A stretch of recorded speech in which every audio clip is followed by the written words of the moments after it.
Assalamualaikum warahmatullahi wabarakatuh. Selamat pagi semuanya. Sebelumnya saya akan perkenalkan nama saya Sofyan Sauri. Rekan saya ada Garina Irmayanti dan satunya Kirana Arista Salsabila. Di sini kami akan presentasikan terkait dengan filosofi from below yang dimulai dari pertama oleh rekan saya. Silakan. Baik, yang pertama yaitu mengutip dari kritiknya yang Karl Marx terhadap filsafat tradisional yang dianggap tuh bukan hanya sebagai penolakan terhadap filsafat, tetapi juga sebagai ajakan mengenai lebih memperhatikan kondisi nyata terhadap masyarakat. Hal ini menekankan bahwa betapa pentingnya memahami pendekatan filsafat yang membahas mengenai berbagai bentuk penindasan, tidak hanya dari sudut pandang kelas. Ia juga menyoroti mengenai kontribusi filsafat feminis, pemikiran pasca kolonial, dan teori queer yang semuanya mengkritik narasi dominan yang seringkali mengabaikan atau salah menggambarkan pengalaman orang-orang yang terpinggirkan. Pada bab ini juga bertujuan untuk memperkenalkan 6 aliran filsafat dari bawah yang masing-masing memberikan wawasan tentang bagaimana kita bisa memikirkan kembali diskusi filosofi dengan menekankan pentingnya bagaimana kita bisa memikirkan kembali diskusi filosofi, mengakui berbagai keberagaman perspektif dari penulis, mendorong terciptanya filsafat yang lebih inklusif dan menghormati pengalaman mereka yang sering terabaikan. Secara keseluruhan, analisis ini mengajak para filsuf untuk lebih memperhatikan kompleksitas dan keberagaman dalam karya mereka, serta untuk memahami bahwa filsafat bisa berperan aktif dalam mengubah dunia, bukan hanya menjelaskan kondisi yang ada. Next. Selanjutnya yaitu The Philosophy of Class Conflict. Di dalam karyanya Karl Marx, terutama di teks terkenalnya yang berjudul Das Kapitalis, sering dirujuk karena pemahamannya yang mendalam tentang dinamika kelas sosial dan kontradiksi yang ada dalam kapitalisme. Seruannya agar para pekerja bersatu melawan eksploitasi dengan memberikan dasar yang kuat untuk memeriksa hubungan sosial melalui lensa Marxis. Sementara berbagai teoritikus mengadopsi pendekatan refleksi Marx untuk memahami masyarakat, yang lain lebih memilih perspektif yang realitas yang kaku, yang melihat struktur sosial sebagai bentuk penindasan yang jelas. Namun, Marxisme mencakup beberapa ide, termasuk dari pemikir berpengaruh seperti Antonio dan Franz Fanon yang juga berkontribusi dengan pada pemahaman perjuangan kelas. Dalam analisis konflik kelas, beberapa sarjana seperti Catherine Stone yang telah melakukan studi realistis yang menunjukkan bahwa bagaimana strategi manajemen secara sistematis menurunkan keterampilan pekerja di industri seperti baja. Teori Marxis mengalami penurunan legitimasi pada akhir abad ke-20, terutama setelah runtuhnya Uni Soviet, tetapi kembali mendapat perhatian setelah krisis keuangan pada tahun 2008. Karena banyak yang mulai melihatnya sebagai kerangka kerja yang berharga untuk menganalisis krisis kapitalis. Meskipun kompleksitasnya, Marxisme masih bergumul dengan persepsi determinisme ekonomi yang menyatakan bahwa semua fenomena budaya dan sosial hanya refleksi dari struktur ekonomi. Dalam teori manajemen, ideologi berfungsi untuk menyelaraskan kepentingan manajemen puncak dengan kepentingan organisasi yang lebih luas, seringkali mengaburkan realitas dinamika kelas filsafat dari bawah yang bertujuan untuk menantang narasi dominan ini dan mengembalikan agen kepada perspektif yang terpinggirkan. Next. Yang selanjutnya yaitu Changing the Subject, The Case of Feminist Philosophy, di mana ide kesetaraan gender itu sebenarnya sudah ada sejak lama dalam pemikiran politik. Feminisme menjadi ide radikal yang menyatakan bahwa perempuan adalah manusia, sebagaimana yang diungkapkan oleh aktivis Carrie Cramray. Feminisme kedua berfokus pada pentingnya mengakui bahwa pengecualian perempuan dari kekuasaan adalah tidak representatif, tidak etis, dan tidak dapat diterima. Dari sudut pandang filosofis, mereka menunjukkan bahwa isu yang tampaknya netral gender sebenarnya menggunakan konstruksi yang merujuk pada laki-laki. Dalam studi organisasi, penting untuk menyadari bahwa konsep seperti kepemimpinan atau inovasi juga memiliki pemahaman yang gender. Feminisme telah dianalisis secara filosofi dan dianggap sebagai pendekatan filsafat dari bawah, di mana pekerja wanita selalu berjuang untuk kesetaraan di tempat kerja. Sejak awal, para teoretikus menggunakan pendekatan berbasis filsafat untuk mendorong kesetaraan gender dalam dunia kerja. Pendekatan kritis yang lebih dalam mengkritik patriarki sebagai konstruksi yang berkuasa. Feminisme radikal sering menyoroti perbedaan gender, berargumen bahwa mempertegas perbedaan tersebut dapat menciptakan solidaritas gender yang tidak terpengaruh oleh referensi laki-laki. Teoritis yang berada di persimpangan filsafat dan psikoanalisis mencoba merevisi teori diri dalam menghapus asumsi patriarkal. Saat feminisme menjadi lebih legitim, Muncul dialog internal tentang sifat wanita sebagai referensi ontologis dan praktik epistemik feminis. Feminisme mendorong keberagaman ontologis, memberikan kebebasan referensi perempuan dan arketipe barat dan menunjukkan ketidakpedulian di barat feminisme terhadap konteks perempuan non kulit putih. Next. Selanjutnya yaitu post-coloniality as a case of critical constructivism. Kolonialisme di Inggris di India dijadikan contoh sebagaimana kekuatan kolonial memanfaatkan pendidikan untuk menciptakan kelas elit pribumi yang mengadopsi nilai-nilai barat, sehingga mempermudah penguasaan alat rakyat. Dan pada bab ini tuh juga menunjukkan bahwa kebijakan kolonial didasarkan pada asumsi rasial yang kemudian berkembang menjadi teori modernisasi di era pasca kolonial. Meskipun banyak negara sudah merdeka secara politik, namun kontrol neokolonialnya tetap masih berlangsung hingga sekarang, terutama terhadap kebijakan pembangunan dan terutama oleh lembaga-lembaga seperti PBB. Warisan kolonial ini terus mempengaruhi dunia pasca kolonial dan para akademisi di berbagai bidang mulai mengkritik narasi kolonial ini melalui teori postkolonial. Teori postkolonial kemudian merambah studi manajemen dan organisasi pada 90-an, di mana para sarjana mengkritik asumsi eurosentris dalam bidang ini. Konsep-konsep ini seperti orientalisme, hibriditas, dan esensialisme strategis digunakan untuk menganalisis bagaimana ideologi kolonial masih beroperasi dalam sistem global saat ini, terutama dalam perusahaan multinasional dan kebijakan pembangunan di negara-negara berkembang. Kesimpulannya, kolonialisme tidak hanya soal penguasaan politik, tetapi juga menciptakan hierarki budaya dan intelektual yang terus berpengaruh hingga masa pasca kolonial. Dekolonialisasi bukan hanya berarti merdeka secara politik, tapi juga membutuhkan dekonstruksi kritis terhadap warisan epistemologis dan budaya kolonial. Selanjutnya akan dilanjutkan oleh rekan saya. Nah, selanjutnya terkait dengan Neo-Gramsci Philosophy, Suppleton Studies. Nah, di sini pada tahun 1982, sekelompok sejarawan India dan Inggris menerbitkan jilid pertama dari serangkaian jilid berjudul Suppleton Studies yang berupaya mengoreksi sifat elitis historiografi kolonial yang telah menyingkirkan banyak subjek kolonialisme dan narsisme. Kemudian, Gramscian terinspirasi sebagai buku oleh E.P. Thompson pada 1963 yang luar biasa, The Making of English Working Class. So, kelompok tersebut menerapkan konsep Gramscian untuk mencoba mengembalikan agensi kepada subjek imperialisme dengan membaca secara resmi melawan arus. Nah, apa itu teori Supleton? Teori Supleton adalah bahwasannya catatan-catatan resmi tentang perlawanan terkontaminasi dengan bias elitis dan catatan terperinci tentang fenomena yang sama dengan menggunakan berbagai sumber tekstual dalam mengungkapkan legitimasi Supleton. Perspektif ini untuk memahami rutinitas transfer pengetahuan dalam sebuah perusahaan sebagaimana subjek-subjek Supleton dalam hubungan organisasi. Kemudian, nah, terkait dengan An Exemplar of Critical Realism, Political Society. Berdasarkan kritiknya sebelumnya terhadap nasionalisme, di mana ia mengusulkan bahwasanya wacana dominansi nasionalisme India tidak dapat mengakomodasi subjektivitas tersebut. Filosofi masyarakat politik. Masyarakat politik didasarkan pada realisme ontologis, solidaritas dengan kaum buruh yang tidak hanya menginformasikan politiknya, tetapi juga meresap ke dalam ranah epistemologis dan menempatkan fokusnya dalam hubungan kontingensi. Nah, selain itu, ini juga berkembang bahwasannya kasus masyarakat adat yang ada di tanah India yang telah didefinisikan sebagai kaya mineral merupakan kasus yang paling konstruktif untuk tujuan studi organisasi. Selain itu, seiring menguatnya neoliberalisme dan semakin banyaknya orang di dunia yang terpinggirkan secara politik dan sosial, masyarakat politik menjadi penyeimbang yang signifikan terhadap kekuatan korporasi.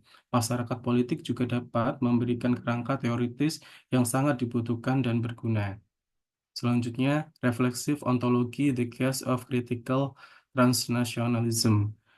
Perubahan transnasionalis transnasional dalam teori sosial dapat dilihat sebagai upaya untuk mendesentralisasi kecenderungan untuk mengagung-agungkan negara-negara sebagai satu-satunya di unit analisis yang valid. Negara bangsa bukan hanya merupakan konstruksi yang relatif baru dan tidak benar-benar menjadi entitas yang dibatasi, yang dibayangkan, misalnya kata kapitalisme global dan secara efektif merusak stabilitas apa yang terjadi di yang dimilikinya. Kemudian salah satu perspektif transnasional kritik terakhir yang penting dalam manajemen yang melibatkan teori negara-negara bagian selatan dan semakin berkembang hubungan antara negara-negara dan perusahaan Asia dan negara-negara Afrika. Selanjutnya, ada di chapter 4, The Road Ahead for Management and Organization, nah, Philosophy. Nah, ini membahas terkait dengan kesimpulan di bab 1, sebab setiap orang adalah filsuf. Kami menawarkan bahwasanya filsafat itu yang komprehensif dapat diakses oleh semua akademisi. Kemudian di bab 2, di buku yang Amir, dinyatakan bahwa menangani konsep menganalisa yang merupakan pembangunan tidak hanya teori tetapi juga filsafat dan metode. Kemudian di bab 3, filsafat dari bawah membahas peran filsuf dalam menganalisa faktor penentu ketimpangan sosial ekonomi dan eksploitasi dan menawarkan bagaimana anteseden tindakan di mana peneliti nantinya berprinsip mengadvokasi subjektivitas yang ditinggalkan dan wacana filosofis yang dominan. Manajemen sebagai disiplin ilmu yang menyediakan banyak hal jalan untuk menganalisa gagasan, pengukuran yang dapat obsesi dan analisis statistik. Nah, kesimpulannya ialah kepentingan normatif kelompok sektoral, yaitu golongan atas, direpresentasikan sebagai kepentingan universal organisasi. Tindakan yang bersifat menentang atau kelompok kepentingan di mana karyawan, kontraktor, pemerintah misalnya dapat terkurung sebagai penolakan sebuah perubahan konflik budaya. Filsafat dari bawah didasarkan pada bagian organisasi menyelidiki klaim bahwa kepentingan lapisan suatu perusahaan dan masyarakat adalah sama. Kepentingan perusahaan masyarakat merupakan suatu sistem kesatuan. Filsafat dari bawah menawarkan berbagai alternatif epistemologi dan metodologi bagi mereka yang berusaha menemukan martabat bagi kaum tertindas di dunia yang tidak setara. Selanjutnya terkait bagian jurnal referensi akan disampaikan rekan saya, Mbak Karina. Baik, saya akan menyambung untuk beberapa jurnal referensi yang dapat menunjang pada materi pertemuan pada hari ini. Boleh di next, ada 3 jurnal yang kami analisis. Untuk yang jurnal yang pertama, Applying Antonio Gramsci's Philosophy to Post-Colonial Feminist Social and Political Activists in Nursing, di mana jurnal ini membahas penerapan filosofi Antonio Gramsci dalam konteks aktivisme sosial dan politik feminis pasca kolonial di bidang keperawatan. Penelitian ini menyoroti interaksi kompleks antara neokolonialisme, neoliberalisme, dan globalisasi yang mempengaruhi kesehatan populasi non-Barat.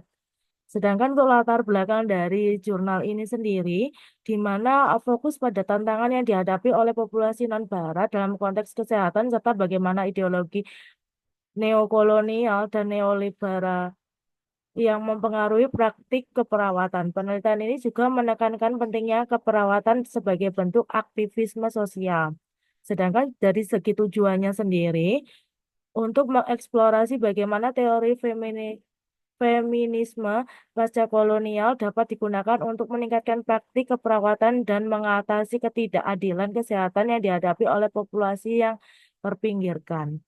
Untuk hipotesis dari jurnal ini, di mana penerapan filosofi Gramsci dalam penelitian keperawatan dapat meningkatkan kesadaran dan tindakan terhadap isu-isu kesehatan yang dihadapi oleh populasi non-Barat. Sedangkan untuk hasil uji dari hipotesisnya sendiri menunjukkan bahwa ada hubungan positif antara penerapan teori feminisme pasca kolonial dan peningkatan kesadaran serta tindakan dalam praktik keperawatan. Untuk kesimpulannya, untuk hasilnya sendiri, penelitian ini menemukan bahwa dengan mengintegrasikan teori Gramsci, perawat dapat lebih efektif dalam advokasi keadilan sosial dan kesehatan bagi populasi yang terpinggirkan. Kesimpulannya sendiri yang dapat ditarik dari jurnal ini, yaitu filosofi Gramsci memberikan kerangka kerja yang kuat untuk memahami dan mengatasi isu-isu kesehatan yang kompleks dalam konteks keperawatan. Sedangkan keterkaitan jurnal ini dengan filsafat ilmu, yaitu bagaimana uh, filsafat ilmu khususnya teori hegemoni Gramsci dapat diterapkan dalam praktik sosial dan politik serta bagaimana pengetahuan dapat digunakan untuk mempromosikan keadilan sosial. Dapat di next untuk jurnal yang kedua yang kami analisis yaitu uh, Post-Colonial Analysis of Hegemony and Resistance in Avatar, The Way of Water 2022, di mana di sini jurnal ini menganalisis tema hegemoni dan perlawanan dalam film Avatar The Way of Water dengan menggunakan teori hegemoni Gramsci dan teori mimikri Baba, di mana latar belakangnya sendiri dari jurnal ini fokus pada representasi kekuasaan dan perlawanan dalam konteks pasca kolonial serta bagaimana film dapat mencerminkan dinamika sosial dan politik.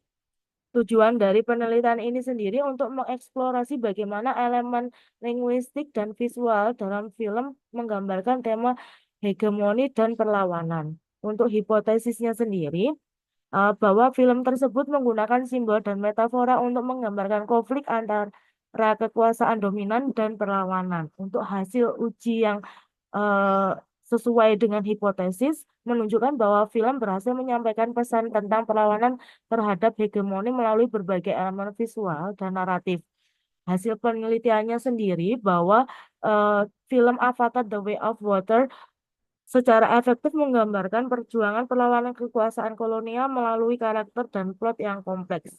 Kesimpulan yang dapat ditarik dari eh, jurnal penelitian dari film ini sendiri, di mana film dapat menjadi alat yang kuat untuk mengeksplorasi dan memahami isu-isu hegemoni dan perlawanan dalam konteks pasca kolonial. Sedangkan bagaimana sih keterkaitan eh, jurnal ini sendiri, jurnal eh, Post-colonial analysis of hegemony and resistance in Avatar, The Way of Water ini sendiri dengan filsafat ilmu, yaitu dengan menunjukkan bagaimana teori-teori filsafat ilmu seperti hegemoni Gramsci dan mimikri Baba dapat diterapkan dalam analisis budaya dan media untuk memahami dinamika sosial yang lebih luas. Untuk selanjutnya, jurnal selanjutnya yang kami analisis yaitu Gramsci Meets Emergentis Materialism Towards a Neo-Gramscian Perspective on World Order, di mana jurnal ini sendiri mengkaji kontribusi Neo-Gramscian dalam memperluas teori hubungan internasional dan ekonomi politik internasional dengan mengadopsi pendekatan materialisme emergentis, di mana latar belakangnya sendiri mencakup kritik terhadap pendekatan realis dalam teori hubungan internasional dianggap memiliki kekurangan epistemologis dan metodologis. Penelitian ini bertujuan untuk memberikan pemahaman yang lebih komprehensif tentang sistem global saat ini.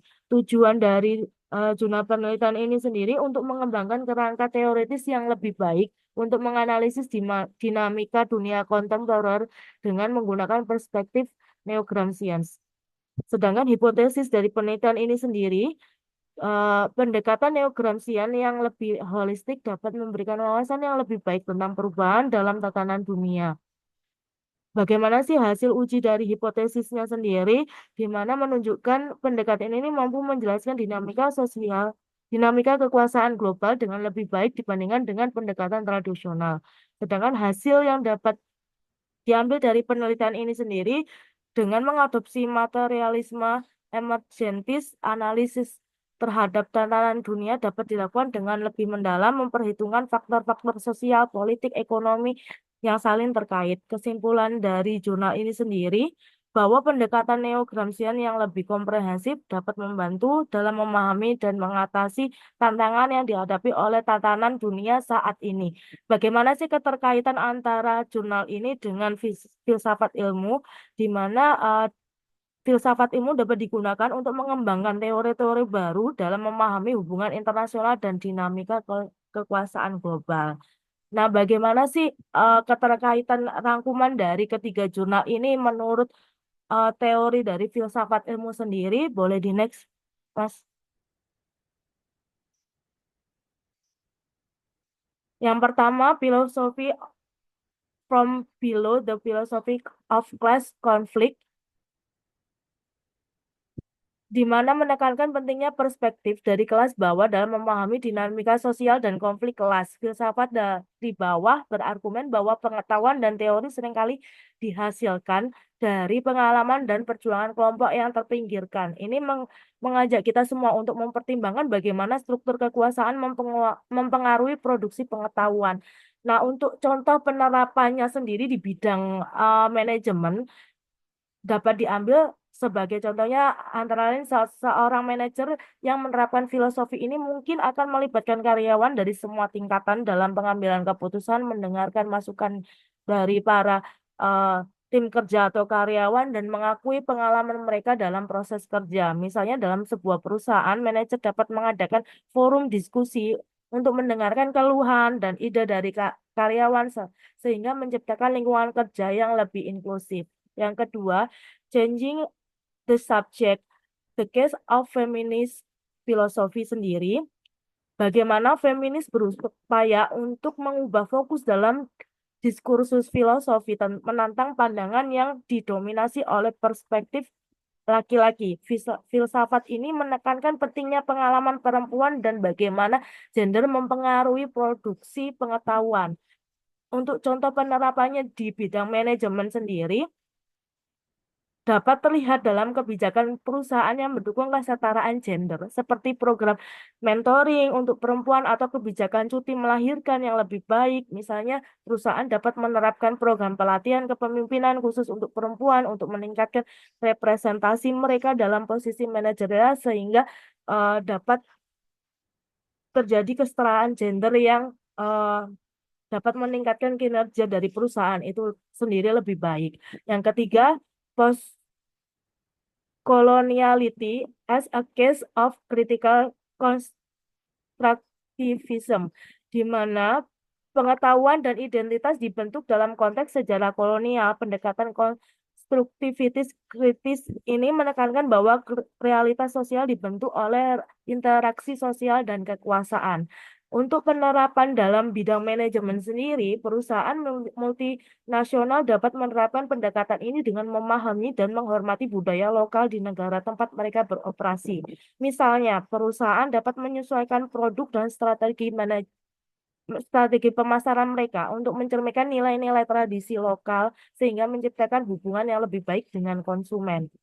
Yang keempat, Neo-Gramscian Philosophy Subaltern Studies, di mana pemikiran Antonio Gramsci dalam memahami kekuasaan dan hegemoni, terutama dalam konteks studi subaltern sendiri, menekankan pentingnya suara kelompok terpinggirkan dalam bentuk pengetahuan dan identitas. Contohnya sendiri untuk di bidang manajemen, yaitu perusahaan dapat mengadopsi pendekatan ini dengan melibatkan komunitas lokal dalam pengambilan keputusan yang mempengaruhi mereka. Misalnya perusahaan yang beroperasi di daerah pedesaan dapat mengadakan pertemuan dengan pimpinan komunitas atau karang taruna di desa tersebut untuk mendiskusikan dampak proyek mereka dan mendapatkan masukan yang dapat yang dapat membangun perusahaan lebih baik lagi. Nah, yang kelima, an exemplar of critical realism political society, di mana realisme kritis dapat digunakan untuk memahami masyarakat politik dan dinamika kekuasaan. Ini menekankan pentingnya memahami struktur sosial dan bagaimana mereka mempengaruhi tindakan individu. Contohnya sendiri dalam bidang manajemen, di mana Pemimpin dapat menggunakan pendekatan ini untuk menganalisis bagaimana struktur organisasi mempengaruhi perilaku karyawan. Misalnya, seorang manajer dapat melakukan analisis mendalam tentang bagaimana hierarki dalam perusahaan mempengaruhi komunikasi dan kolaborasi antar tim. Yang keenam, refleksif ontologi, the case of critical transnationalism, di mana mengeksplorasi ontologi refleksif dalam konteks transnasionalisme transnasionalisme kritis yang menekankan hubungan antar identitas, kekuasaan, pengetahuan dalam konteks global. Untuk penerapan di bidang manajemen sendiri, perusahaan yang beroperasi secara internasional dapat menerapkan pendekatan ini dengan memahami bagaimana identitas karyawan dari berbagai latar belakang budaya mempengaruhi dinamika tim. Misalnya, perusahaan dapat mengadakan pelatihan lintas budaya untuk meningkatkan pemahaman dan kolaborasi antar karyawan dari berbagai negara. Yang ketujuh, The Road Ahead for Management and Organizational Philosophy, di mana membahas tentang peluang dalam pengembangan filsafat manajemen dan organisasi serta bagaimana teori manajemen dapat dipengaruhi oleh konteks sosial, politik, dan ekonomi. Contoh penerapan di bidang manajemen sendiri, perusahaan dapat mengadopsi filosofi yang lebih inklusif dengan menerapkan prinsip-prinsip keberlanjutan dan tanggung jawab sosial. Misalnya, perusahaan dapat mengembangkan program CSR, Corporate Social Responsibility, yang tidak hanya fokus pada keuntungan, tetapi juga pada dampak sosial dan lingkungan dari unit operasional mereka. Sehingga kesimpulan yang dapat ditarik dari analisis ketiga jurnal dengan kaitannya dengan filsafat ilmu sendiri, bahwa pemikiran filsafat ilmu terutama yang dipengaruhi oleh Gramsci dan pendekatan kritis dapat memberikan wawasan yang berharga dalam memahami dinamika sosial, budaya, dan kekuasaan. Dalam konteks manajemen, penerapan teori-teori ini dapat membantu menciptakan praktik yang lebih adil dan efektif serta meningkatkan pemahaman tentang bagaimana struktur sosial mempengaruhi organisasi dan individu. Dengan demikian, integrasi antara teori filsafat ilmu dan teori manajemen sangat penting untuk mencapai tujuan sosial dan organisasi yang lebih baik. Demikian presentasi dari kelompok kami. Mungkin ada yang didiskusikan lebih lanjut.